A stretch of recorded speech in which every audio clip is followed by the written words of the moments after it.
Good morning, नमस्कार. मी आता आमची तिथे नवीन 5 तारखेला ओपनिंग झालेलं दत्त महाराजांचं मंदिर तिथे आहे आता.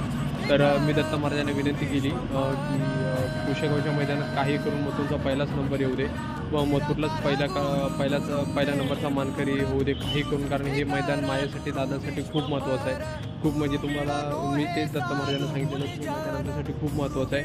त्यामुळे मी त्यांना गारणं घातलेलं आणि त्यांना माझी इच्छाही